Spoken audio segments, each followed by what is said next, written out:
Урматтуу замандаштар, биз сиздер менен кайрадан Кыргыз Спорт ТВ телеканалын аркылуу чоң футзалдык майрамга гол жаткан учурубуз. Тагыраагы ушу Кыргызстандын кубогунун финалдык беттеши. Алга командасы чындыгында өзүнүн карамана топто алып жаткан кези.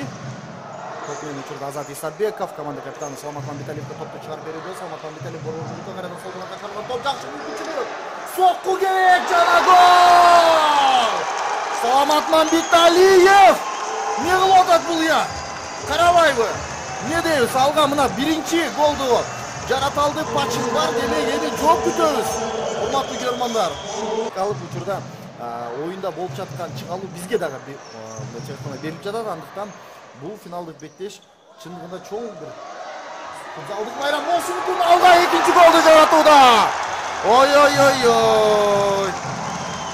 Строймирге эмне болгон? 2-0. Алга Азамат. Чындыгында мыкты комбинация, мыкты жыйынтоочу сокку. Эсеп саны 2-0. Мачидипур сокку, рикошет. Файзали Сардоров.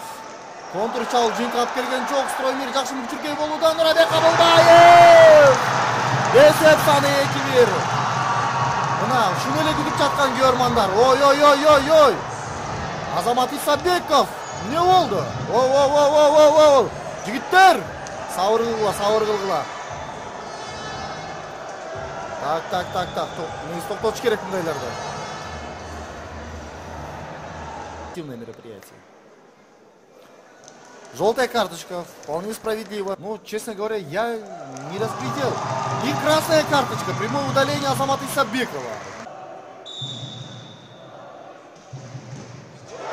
Алга забивает 3-1.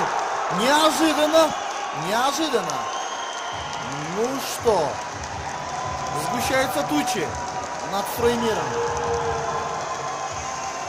Файзали Сардоров отлично сыграл. Акбарал Ганибаев.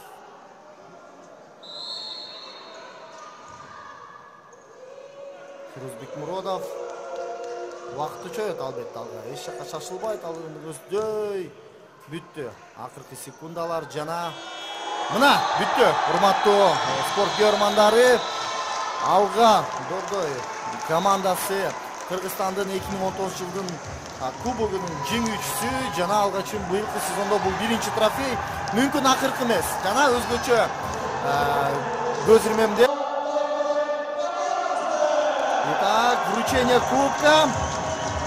Самое яркое событие, ну что ж, вот и свершилось. Алга Дордой становится обладателем Кубка Кыргызстана 2019 года.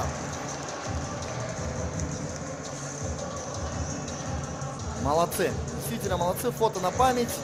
И вот таким вот образом завершается Кубок страны. Впереди нас ждет Суперлига страны. Я уверен, Алга продолжит в таком духе, в таком темпе. Она будет до конца бороться за медали и в чемпионате страны. А мы будем ждать, конечно, завершения чемпионата, потому что все-таки уже настали времена, когда начнутся игры плей-офф, буквально через пару недель. Так что ждем.